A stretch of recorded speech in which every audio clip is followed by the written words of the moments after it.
Thank you. I want to begin by, and I'm sure you want to join me in thanking the organizers of this conference and the mayor of Shanghai, the whole city of Shanghai, for their hospitality in bringing together this worldwide collection of AI experts. It's a pleasure to be here. By now, I think we're all familiar with the amazing progress that AI has made over the past decade. Basically, 10 years ago, computers were approximately deaf and blind, and now they see and hear our voices, roughly at the level of human skills, in some cases better. The current Go champion is a computer program, and we have self-driving trucks and cars on, at least experimentally, on the streets in many cities. And so there's been a tremendous amount of progress. One question is what's coming next? And what I'd like to do today is just share with you a few thoughts about the technology, where that's going, and some of the implications of that for new products and for society. So what's coming? One thing that I see when I look at the technology is that AI is, in some areas, actually accelerating the rate of progress. One of those areas is perception. I think we're entering an era where we're going to see not just computer perception at the level of humans, but superhuman perception. One example of that in the area of medicine is that computers can now look at an image of a blemish on your skin and diagnose that as cancerous or not, at a level that's a little bit better than the very best human doctors. And in this area of computer vision, there is a steady stream of innovations. For example, the Best Paper Award in this summer's Computer Vision Conference went to a paper describing a new theory and a new algorithm that allows computers to see around corners well enough that, for example, given a coin that's behind a wall, the system could reconstruct what's on the surface of that coin from the faint reflections on the intervening wall. A second area where I see acceleration is in the area of natural language processing. Just in the last 12 months, the state-of-the-art of natural language processing in just about every natural language task has been advanced, and for a common reason. The reason is that natural language has now reached a stage where researchers have trained on vast quantities of unlabeled text, deep networks that are now downloadable on the web, and that capture many of the subtle correlations and idiosyncrasies of language that are out there in the world. And you can now download these pre-trained networks and build on them, which is allowing researchers to not start from zero, but stand on the shoulders of other researchers. This kind of open sourcing of the latest results in natural language is a very important development. So those are a few of the technologies that I see moving forward rapidly. What about, what do they mean in terms of upcoming applications? So one area, of course, is transportation. And we just saw a movie of self-driving trucks. And of course, that's a technology that's coming. But I think the interesting thing is that the self-driving cars and trucks of the futures won't drive at all like we drive, and they won't drive at all like the current self-driving cars drive. Because when you and I drive, we're blind to what are the plans of the other drivers on the road around us, and we're blind to what they see around the corner ahead. But the future self-driving cars and trucks won't be blind, because they'll be in instantaneous wireless contact with those other vehicles.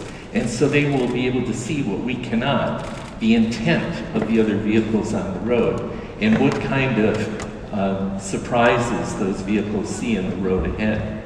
And given that advantage over humans, this is going to lead to a generation of self-driving vehicles that are vastly more capable than humans can ever be with our limited perceptual apparatus. In fact, McKinsey recently published a prediction that this technology will eliminate 90% of auto accidents and save thousands of lives. A second area where I think we're going to see tremendous development is, I think we're entering the decade where AI will have a significant impact on how we teach our children. Because of advances in AI, researchers and companies are now developing a new generation of AI-driven tutoring systems for kindergarten through 12th grade, for example, that use very detailed knowledge graph to represent the curriculum, that use learned vector embeddings representing the current state of the knowledge of the student and the knowledge that's tested by individual questions, and that use advanced computer vision to have the computer look at the student while they're studying to see whether that student is confused or maybe focused or maybe bored and looking away. So as these technologies from AI get into these educational systems, I think we have an opportunity for very significant advance. In fact, those systems, which are already in use by millions of students, have already accumulated training data, historical data of students in the past they take through the curriculum that machine learning can mine in order to learn much better teaching strategies. And if you think about it, a human teacher teaching for 100 years will never get the experience of teaching millions of students. And so that'll be a natural advantage to the computer. A third area where I think we'll see interesting developments has to do with the commoditization of cell phone technology. So imagine a future in which you can buy light bulbs for twice the price that they are today. But this light bulb will come with the functionality of a cell phone. It'll have a camera, a microphone, a speaker, wireless connectivity, a computer, and machine learning algorithms embedded. Why would you want one of these?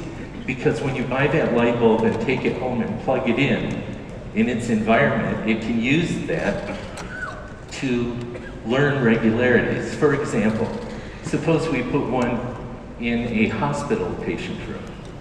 That light bulb looking down could notice over time regularities like frequently a nurse comes in, delivers the medication, which is also on the electronic medical record of the patient, and then the patient takes that medicine.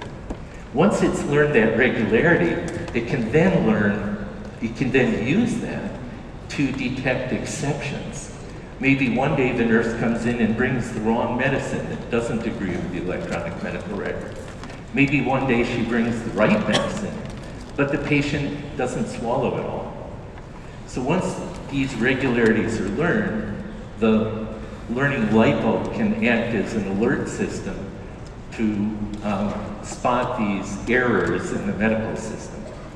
You can think of your own examples of the light bulb you would want in your kitchen as you're making supper, perhaps to remind you now's the time to take the frying pan off the stove. Or in a coffee shop where the regularity that the system learns might be usually when customers leave, they bring their cell phone with them and then use that regularity to warn customers that walk away, accidentally leaving their belongings behind. So these are some of the areas in which I think we will see very exciting developments. And I want to end on the note of how we get there. And I've looked at a number of the national AI plans from China, the US, Korea, Britain, and so forth. And I think they share a lot in common. They suggest similar technical thrusts They suggest, in some ways, similar policy that government should pursue in terms of setting up standards and supporting education and so forth. But one thing that I miss, that I do not see in those government reports, and that I think we should see, is a clear distinction between zero-sum competition and win-win collaboration applications.